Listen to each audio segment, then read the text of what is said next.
আরে অনেক গোলাম, কি জ্যোতিষ আনলি?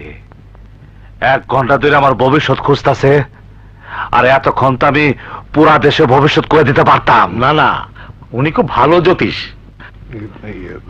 জীবন ভাই, একটু তাড়াতাড়ি করো, অনেকক্ষণ তো হয়ে গেল। তাড়াতাড়ি কও জ্যোতিষী ভাই, আমার গ্রহ নক্ষত্র কোন দিকে ভাল পারতাছে? আপনার ভবিষ্যতের কথা আপনি না জানাই ভালো আন্দাজ সাহেব। কেন আমার সামনে সত্য কথা কইতে সাহস পাইতেছেন না?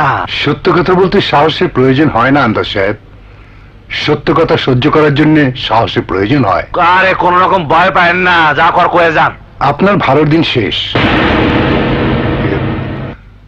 আপনার উপর গ্রহ নক্ষত্রের কুপ্রভাব শুরু হয়ে গেছে। আপনার সংসারও শুরু হবে অশান্তি। এবছরই আপনার স্ত্রী বিয়োগ হবার আশঙ্কা আছে। এমনকি বছরের শেষে আপনার মৃত্যুর আশঙ্কাও আছে। এসব আমি না, আপনার জন্মকুণ্ডলী বলছে। মানুষের জন্মকুণ্ডলীর হিসাব কইতাছ জ্যোতিষ? কখনো নিজেরটা দেখছো? আগে হ্যাঁ।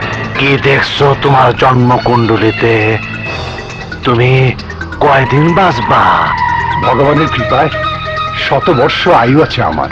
তোমার গণনা ভুল জ্যোতিষ।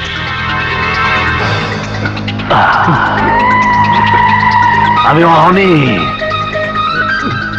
অহনি সেটা প্রমাণ করে দেব।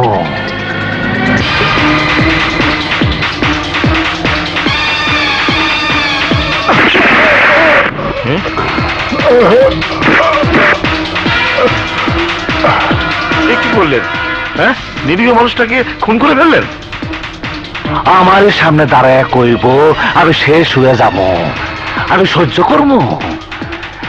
তাই দেশি সালারে বসা বস প্রমাণ করছি ওর গণনা ভুল, মিথ্যা, আর আমার গণনা সত্য।